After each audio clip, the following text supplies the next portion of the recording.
Hello friends, स्वागत है आप सभी का आज के नए वीडियो में। जैसा कि आप लोग सभी अवगत होंगे कि बिहार में टीआरई 3 के लिए क्या-क्या चर्चाएँ चल रही हैं। मार्च में मैक्सिमम चांस है कि आप लोगों का एग्ज़ाम हो जाए। तो इसी परिप्रेक्ष्य में हम लोगों ने एक नई पहल की शुरुआत की है। जैसा कि हम लोग पहले चैप्टर वाइज़ पॉलिटी पढ़ रहे थे क्लास 7th में, उसको अब हम लोग ब्रेक करेंगे और उसमें अब जितने फैक्ट्स बन सकते हैं, उसको जल्दी-जल्दी आप लोगों को देने का प्रयास किया जाएगा। आप लोग विश्वास रखिए, आप लोगों का कोई फैक्ट इसमें नहीं छूटेगा। अब हम भी इंसान ही हैं हम, तो जितना मैक्सिमम होगा हम लोग देने का प्रयास करेंगे। जो मूलभूत बातें हैं वो आपके समक्ष डेफ़िनेटली प्रस्तुत हो जाएगी, ठीक है?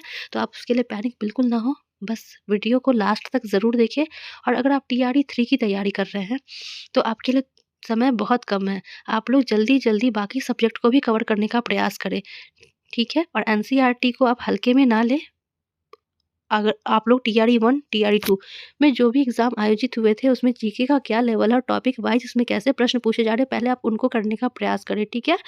चलिए, और अगर आप टीआरई 3 के अलावे भी किसी चीज़ की तैयारी कर रहे हैं, तो आपको पता है एनसीईआरटी की क्या भूमिका है अन्य सभी एग्ज़ाम में, ठीक है? तो आप वीडियो को ज़रूर देखिए, आपको इससे बहुत फ़ायदा मिलेगा। चलिए, बिना समय गँवाए अब शुरू करते हैं, ठीक है?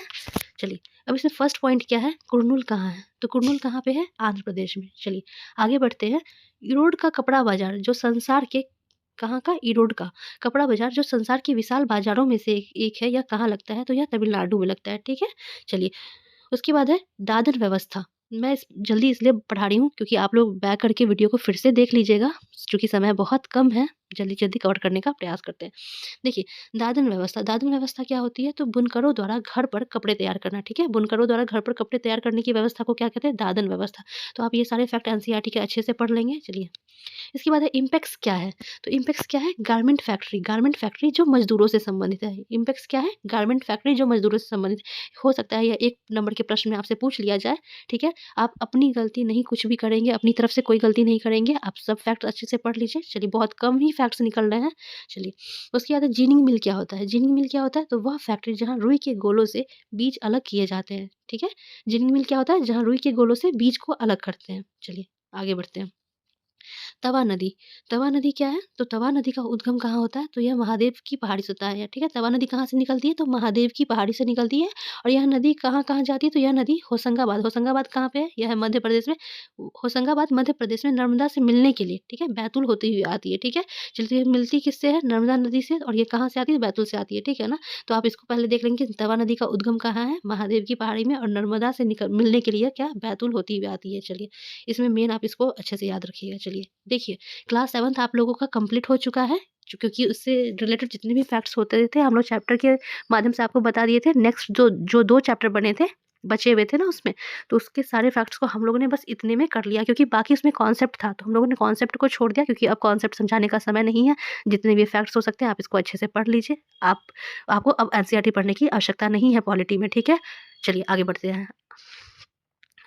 अब हम लोग इसमें शुरू करते हैं क्लास 8, ठीक है ना? तो इसमें मैं आप लोगों को कुछ एडिशनल फैक्ट्स भी बताते चलूँगी, आप लोग उसको भी अपने दिमाग में अभी से बसा लें, ठीक है? चलिए, इसमें फर्स्ट पॉइंट है कि संविधान सभा का गठन। तो संविधान सभा का गठन कब हुआ था? तो यह हुआ था दिसंबर 1946 में, ठीक है ना? कितने तारीख को? तो यह हुआ था 6 दिसंबर 1946 को, ठीक है? चलिए, आप मुझे बताइए। चलिए, अब बताने का समय नहीं है, बता ही देती हूँ। इसमें आप बताइएगा कि संविधान सभा की पहली बैठक कब हुई थी? तो यह हुई थी 9 दिसंबर 1946 को, ठीक है? संविधान सभा की पहली बैठक कब हुई थी? 9 दिसंबर 1946 को। इस समय संविधान सभा के अध्यक्ष कौन थे? तो यह थे सच्चिदानंद सिन्हा, ठीक है ना? और वह क्योंकि फ्रांस में क्या होता था ना कि जो वरिष्ठतम नागरिक होते थे उनको अध्यक्ष बनाया जाता था, ठीक है? तो इसी तर्ज पे सच्चिदानंद सिन्हा को वरिष्ठतम व्यक्ति होने के तौर तौर पे बना दिया गया था, ठीक है ना? चलिए, उसके बाद क्या होता है कि संविधान सभा की दूसरी बैठक हुई थी, कब हुई थी? 11 दिसंबर 1946 को। इस समय संविधान सभा के अध्यक्ष किनको बना दिया गया था? डॉक्टर राजेंद्र प्रसाद जी को, ठीक है? डॉक्टर राजेंद्र प्रसाद जी को संविधान सभा का जो दूसरा आयोजित हुआ था उसका अध्यक्ष बनाया गया था, ठीक है? नेक्स्ट है कि संविधान सभा की तीसरी बैठक कब हुई थी? तो संविधान सभा की तीसरी बैठक हुई थी 13 दिसंबर 1946 को। इसमें क्या प्रमुख बात हुई थी? तो देखिए, इसमें प्रमुख बात यह है कि इसी में उद्देश्य प्रस्ताव पारित हुआ था, ठीक है? उद्देश्य प्रस्ताव जिस पर आज हमारा प्रस्तावना आधारित है, वह 13 दिसंबर 1946 को ही पारित हुआ था और किसके द्वारा किया गया था? तो पंडित जवाहरलाल नेहरू, ठीक है ना?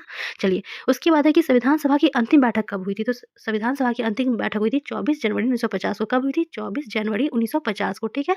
आप लोग सुन-सुन के ये सब कॉपी में नोट डाउन करते चलिएगा, ठीक है? चलिए, उसके बाद बताइएगा, मैं बता देती हूँ, मेरी आदत है बीच-बीच में बोलने की। चलिए, उसके बाद देखिए भारत का संविधान में कितने अनुच्छेद हैं? तो आपको पता है कि 395 अनुच्छेद उस समय थे, जब अंतिम बैठक हुई थी और 8 अनुसूची थी। कितनी अनुसूची थी उसमें? 8 अनुसूची थी, लेकिन आपको याद रखना है अब कितनी है? अब 12 अनुसूची है, ठीक है ना? अब कितनी अनुसूची है? 12 अनुसूची है। चलिए, और संविधान में भाग कितने हैं? तो 22 भाग है, ठीक है ना? इतना आपको पता है तो बताइए संविधान सभा में मूल अनुच्छेद कितने हैं? तो यह है 395 अनुच्छेद, 22 भाग है और अनुसूची कितनी है? 12 अनुसूची है, ठीक है ना? यहाँ तक कोई आपको दिक्कत नहीं है। एक बार जल्दी-जल्दी रिकॉल कर लेते हैं। संविधान सभा का गठन कब हुआ था? 6 दिसंबर 1946 पहली बैठक, 9 दिसंबर 1946 दूसरी बैठक। 9 दिसंबर 1946 में अध्यक्ष कौन थे? सच्चिदानंद सिन्हा। दूसरी बैठक हुई थी 11 दिसंबर 1946, अध्यक्ष थे डॉक्टर राजेंद्र प्रसाद। तीसरी बैठक हुई थी 13 दिसंबर 1946, मुख्य विशेषता थी पंडित जवाहरलाल नेहरू द्वारा उद्देश्य प्रस्ताव पारित, जिस पर आज हमारा प्रस्तावना आधारित है। चलिए आगे बढ़ते हैं। देखिए एनसीईआरटी में नेपाल की एक स्टोरी थी, स्टोरी नहीं थी, नेपाल के संदर्भ में कुछ बातें कही गई थी, ठीक है ना? अब क्या है कि नेपाल में लोकतंत्र की स्थापना कैसे हुई थी, ठीक है? आप इसको बस कॉन्सेप्ट के लिए समझे, क्योंकि देखिए कॉन्सेप्ट जो एनसीईआरटी में निकल सकता है वो भी इसमें मैंने इंक्लूड कर दिया, ताकि उससे रिलेटेड फैक्ट नहीं छूटे। देखिए 1990 में हुए संघर्ष के बाद लोकतंत्र की स्थापना हुई थी, ठीक है ना? नेपाल में क्या हुआ था कि 1990 में जो संघर्ष हुआ था, उसके बाद लोकतंत्र की वहाँ स्थापना हो गई थी और यह लोकतांत्रिक व्यवस्था कितने सालों तक चली? तो 12 सालों तक, यानी 2002 तक चली थी, ठीक है ना? 1990 में नेपाल में लोकतंत्र की स्थापना हुई और यह चली थी 12 वर्षों तक, ठीक है? अर्थात 2002 तक। अब क्या है कि राजा ज्ञानेंद्र ने माओवादी संगठनों का बहाना बनाकर, इन्होंने क्या किया? माओवादी संगठनों का बहाना बनाकर सेना की मदद से सरकार के विभिन्न कामों को अपने कब्जे में ले लिया, ठीक है? यानी लोकतांत्रिक व्यवस्था को भंग करने का प्रयास किया था राजा ज्ञानेंद्र ने। उसके बाद क्या हुआ कि 2005 में राजा ने शासन की बागडोर पूरी तरह से अपने हाथों में ले ली, ठीक है? यानी आप देख रहे हैं राजा का प्रभुत्व बढ़ता जा रहा है, कहाँ पे? नेपाल में।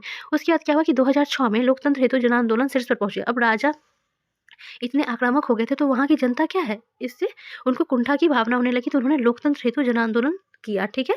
चलिए, अंततः क्या हुआ कि 2006 में ये जो राजा की राजतंत्र थी उसको खत्म करने के बाद 2008 में नेपाल लोकतांत्रिक देश बन गया, ठीक है? नेपाल पुनः लोकतांत्रिक देश कब बन गया? 2008 में बन गया था, ठीक है? चलिए, इसके बाद है कि नेपाल के लोगों ने 2015 में अपने देश के लिए नया संविधान बनाया। तो आप एक बात बस इसमें याद रखिए कि नेपाल के लोगों ने संविधान कब अपनाया था? तो 2015 में अपनाया था, ठीक है? यहाँ तक आप लोगों को कोई दिक्कत नहीं, और इतने सारे फैक्ट्स को आपको याद करने की कोई ज़रूरत नहीं है। आप इसको बस पढ़ लीजिएगा, ठीक है? और एक कॉन्सेप्ट को दिमाग में लगा दीजिएगा। अगर आपके पास कॉन्सेप्ट क्लियर होगा, आपका कोई क्वेश्चन इसमें नहीं फँसेगा, ठीक है? नेक्स्ट पॉइंट है भारतीय संविधान का जनक। तो भारतीय संविधान का जनक किनको कहा गया? डॉक्टर भीमराव अंबेडकर जी को, ठीक है? और आप लोगों को पता होगा कि प्रारूप समिति के अध्यक्ष कौन थे? तो प्रारूप समिति के अध्यक्ष भी थे डॉक्टर भीमराव अंबेडकर। मैं जो एक्स्ट्रा फैक्ट बताती हूँ, आप उसको लिखते चलेंगे, या उसको अगर आपको याद हो रहा है तो आप याद करते रहिएगा, ठीक है ना? भूलना नहीं है। अब आप ये बताइएगा कि डॉक्टर भीमराव अंबेडकर ने संविधान की आत्मा किस अनुच्छेद को कहा था? तो ये है अनुच्छेद 32, ठीक है ना? जिसे हम लोग संवैधानिक उपचारों का अधिकार कहते हैं। संवैधानिक उपचारों का अधिकार अर्थात अनुच्छेद 32 को डॉक्टर भीमराव अंबेडकर ने संविधान की आत्मा कहा था, ठीक है? यहाँ तक कोई दिक्कत नहीं है। चलिए आगे बढ़ते हैं। अगला पॉइंट है संघवाद। संघवाद क्या होता है? तो संघवाद होता है कि देश में एक से ज़्यादा स्तर की सरकारों का होना, ठीक है ना? संघवाद मतलब क्या हुआ कि जब देश में एक से ज़्यादा स्तर की सरकार है, जैसे भारत में हम देखें तो हम लोगों क्लास 6 में पढ़े थे कि भारत में किस प्रकार की सरकार है, तो यह है त्रिस्तरीय, ठीक है ना? यानी 3 प्रकार की। कौन-कौन सी? तो पहला क्या है? केंद्र स्तर पे है, ठीक है? राज्य स्तर पे है, और तीसरा क्या है? पंचायत स्तर पे, ठीक है ना? केंद्र, राज्य और पंचायत स्तर पे भारत में शासन व्यवस्था है, ठीक है? यानी भारत में संघवाद की परिकल्पना है। चलिए आगे बढ़ते हैं। यहाँ तक आपको कोई दिक्कत नहीं है, और आप एक बार बताइएगा, मैं बता देती हूँ कि देखिए पंचायत की व्यवस्था, जो त्रिस्तरीय पंचायत की व्यवस्था है, किसकी सिफारिश पर आई थी? बलवंत राय मेहता समिति की रिपोर्ट पे आई थी, और ये रिपोर्ट प्रकाशित कब की गई थी? 1957 में की गई थी। तो त्रिस्तरीय पंचायत क्या होती है? ठीक है, पंचायत भी त्रिस्तरीय होती है, ठीक है ना? कौन-कौन से स्तर पे? तो ग्राम स्तर पे, ब्लॉक स्तर पे और जिला स्तर पे, ठीक है? चलिए, ग्राम स्तर पे होता है ग्राम पंचायत, ब्लॉक स्तर पे होता है पंचायत समिति, और जिला स्तर पे होता है जिला परिषद। चलिए, पंचायत में आरक्षण अनुच्छेद अनुच्छेद 243 की घ के तहत है, जो महिलाओं को पंचायत में 50% आरक्षण जो दे रही है बिहार सरकार, या पंचायत में जो महिलाओं का स्थान आरक्षित है, वह अनुच्छेद 243 के घ के तहत है, ठीक है? ये सब छोटे-छोटे फैक्ट्स को एकदम दिमाग में आप लोग बैठा लीजिए, वीडियो को पॉज़ कीजिए, बैक कीजिए, फिर से सुनिए और फिर इसको कीजिए, क्योंकि हम लोगों के पास भी समय कम है और आप लोगों को बहुत सारी चीज़ देना है, छाँटना होता है हम लोगों को एनसीईआरटी से, तो उसमें भी अतिरिक्त समय लगता है। तो आप लोग समय की महत्ता को समझिए और खूब मन लगा के पढ़िए और सिलेक्शन इस बार सुनिश्चित कीजिए। चलिए, देखिए, नेक्स्ट पॉइंट है, चूँकि हम लोगों ने एनसीईआरटी में किसी भी चीज़ को नहीं छोड़ा है जिससे फैक्ट्स बन सकते थे, तो इसको आप लोग बस एक बार सुनिए। देखिए, ये सब क्या है? कॉन्सेप्ट बेस्ड ही है, ठीक है? इतना बड़ा स्टेटमेंट आपसे नहीं पूछेगा एग्ज़ाम में, फिर भी इसको आप एक बार बस पढ़ लीजिए। जैसे आप लोग नेपाल को पढ़े ना, उसी प्रकार से आप इसको पढ़ लीजिए, ठीक है? इसमें एक स्टेटमेंट है किनका? अलादी कृष्ण स्वामी अय्यर का, और आपको पता है कि अलादी कृष्ण स्वामी अय्यर कौन थे? ये थे प्रारूप समिति के एक सदस्य थे। प्रारूप समिति के अध्यक्ष डॉक्टर भीमराव अंबेडकर थे, और बाकी जो 6 सदस्य थे उसमें एक सदस्य यह भी थे, ठीक है ना? चलिए, तो इनका एक स्टेटमेंट है, मैंने लिख दिया है, क्योंकि ये सदस्य थे तो इनका कहना चूँकि एनसीईआरटी में लिखा है तो थोड़ा-सा महत्वपूर्ण हो जाता है। पूछेगा नहीं एग्ज़ाम में, बट कहीं पूछ दिया तो आप गलती क्यों करेंगे, ठीक है ना? चलिए, इनका स्टेटमेंट है कि सार्वभौमिक वयस्क मताधिकार की स्वीकृति के पश्चात किसने कहा था? अब सबसे पहले आप मुझे मैं बताती हूँ, सार्वभौमिक वयस्क मताधिकार संविधान के किस अनुच्छेद में है? तो यह है अनुच्छेद 326, ठीक है? यहाँ तक कोई दिक्कत नहीं है। सार्वभौमिक वयस्क मताधिकार की स्वीकृति के पश्चात किसने कहा था कि यह कदम, ठीक है? यह कदम आम आदमी और लोकतांत्रिक शासन की सफलता में गहरी आस्था का द्योतक है, ठीक है ना? यानी सार्वभौमिक वयस्क मताधिकार के बारे में काफ़ी सकारात्मक बात कही थी किसने? अलादी कृष्ण स्वामी अय्यर ने, कि यह जो है आम आदमी और लोकतांत्रिक शासन की सफलता में गहरी आस्था का द्योतक है और इस विश्वास पर आधारित है कि वयस्क मताधिकार के जरिए लोकतांत्रिक सरकार की स्थापना ज्ञानोदय लाएगी, यानी ज्ञान का उदय लाएगी, ठीक है? यह आम आदमी के कुशलक्षेम, जीवन स्तर, सुविधा और बेहतरीन जीवन स्थिति को प्रोत्साहन करेगी। यह स्टेटमेंट है अलादीन कृष्ण स्वामी अय्यर का। यानी मोटा-मोटी कहने की बात यही हुई कि सार्वभौमिक वयस्क मताधिकार जो है, वो लोकतंत्र में आस्था को और बढ़ाता है, ठीक है ना? लोकतांत्रिक आस्था को वह और बढ़ाता है, ठीक है ना? चलिए, इसमें इनका स्टेटमेंट है, बस एक बार पढ़ लीजिए, ज़्यादा समय इसमें नहीं लगाना है। अब मैं आप लोगों को इसके रिगार्डिंग एक और फैक्ट बताती हूँ। ये देखिए, वो 61वां संविधान संशोधन 1989 के तहत मतदान की आयु 21 वर्ष से घटाकर कितना कर दी गई थी? 18 वर्ष, ठीक है ना? चलिए, और पंचायत का चुनाव लड़ने के लिए मिनिमम एज कितना चाहिए? तो यह है 21 वर्ष। लोकसभा का चुनाव लड़ने के लिए कितना एज चाहिए मिनिमम? तो यह होता है 25 वर्ष और राज्यसभा का चुनाव लड़ने के लिए मिनिमम एज होता है 30 वर्ष, ठीक है ना?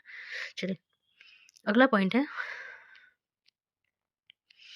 संसदीय शासन पद्धति, ठीक है? तो संसदीय शासन पद्धति क्या होती है?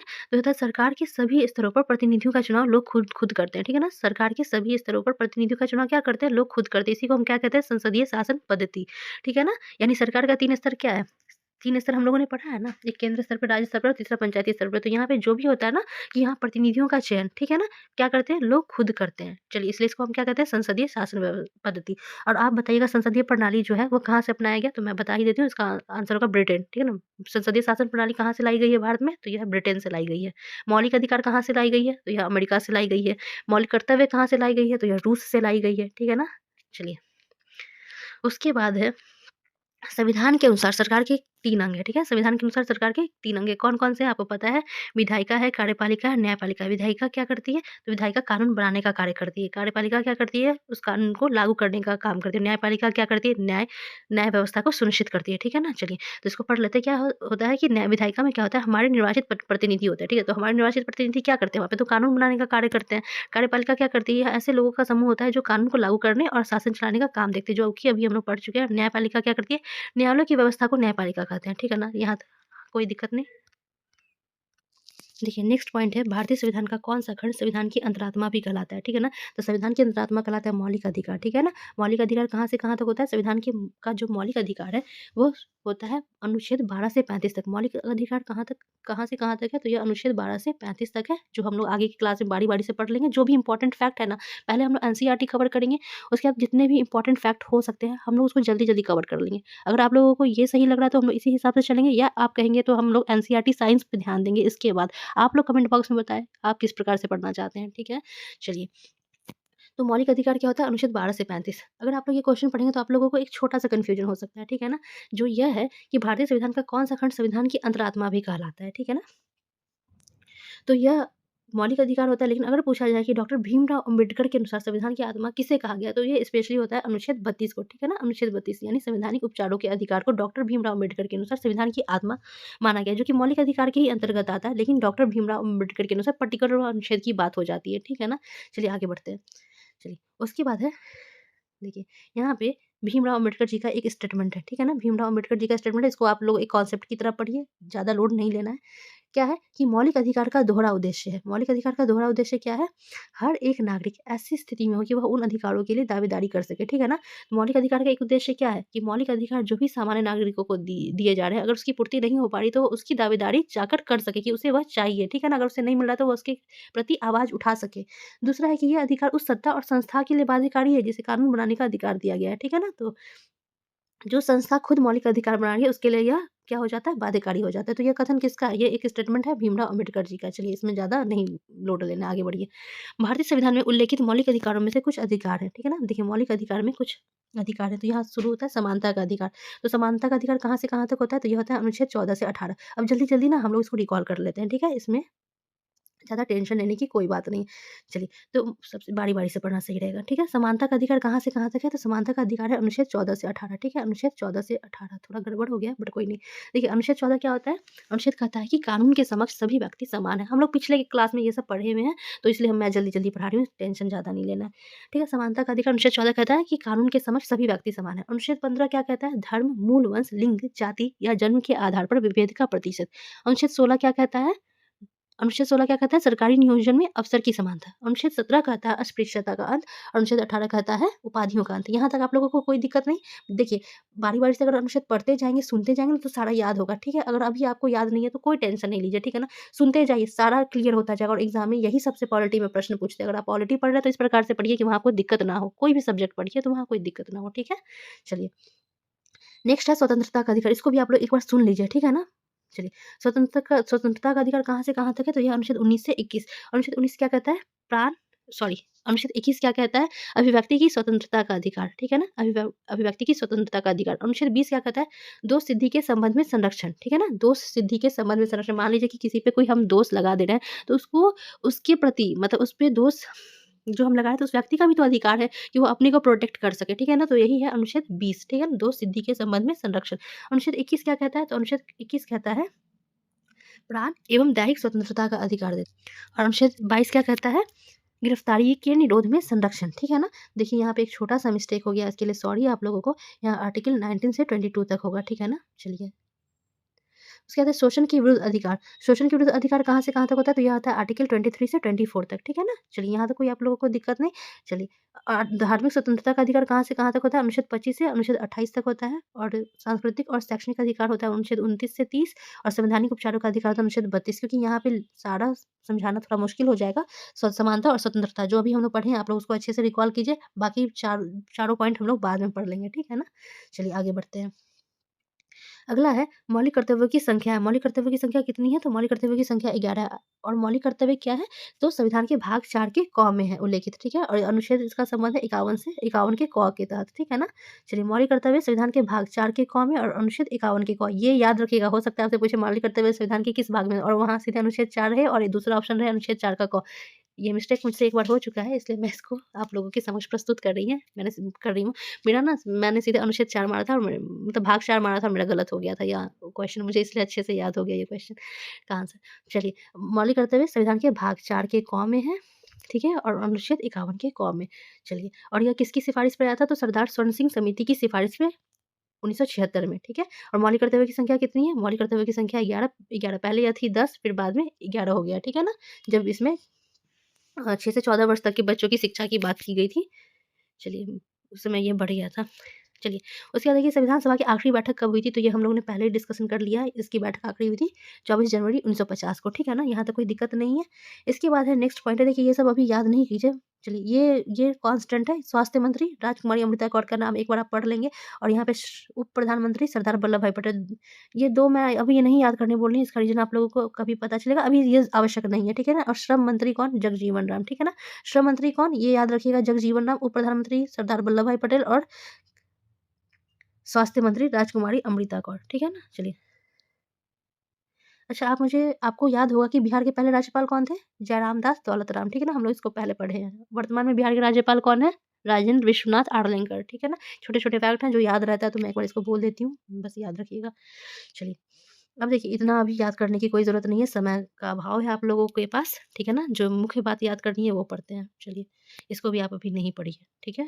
चलिए, आप एक चीज़ देखेंगे एग्ज़ाम में प्रश्न पूछे जाते हैं। देखिए, कभी-कभी ना कंट्री दे दिया जाता है और पूछता है कि इससे कौन से भारतीय राज्य मिलते हैं। जैसे बांग्लादेश से आप देख लेंगे एक बार इंडिया के मैप में कि बांग्लादेश से कौन से भारतीय राज्य मिलते हैं, नेपाल से कौन से भारतीय राज्य मिलते हैं, भूटान से कौन मिलते हैं, ठीक है ना? ये सब एक बार इसको देख लीजिएगा एग्ज़ाम में ये सब प्रश्न पूछे जाते हैं, ठीक है ना? चलिए आगे बढ़ते हैं। चलिए, उसके बाद है इसके बाद कॉन्सेप्ट की बात हो रही है, ठीक है ना? तो आई थिंक वीडियो काफ़ी लंबा हो रहा है, तो इसको यहीं पे ख़त्म करते हैं। नेक्स्ट डे में 2 से 3 दिनों में आप लोगों का क्लास 8 कंप्लीट हो जाएगा, मतलब उससे जितने भी फैक्ट बन सकते हैं, वो कंप्लीट हो जाएगा। आप इसके लिए परेशान नहीं होंगे, ठीक है? और होगा तो बारी-बारी से हम लोग बाकी सब्जेक्ट पे भी ध्यान देंगे, ठीक है ना? तो आप लोग इसको अच्छे से सुनिए। अगर आप लोग ज़्यादा वीडियो कवर कर सकते हैं, तो आप कमेंट बॉक्स में बताएँ, हमारी टीम उसके लिए भी प्रयास करेगी, ठीक है? Thank you for watching video.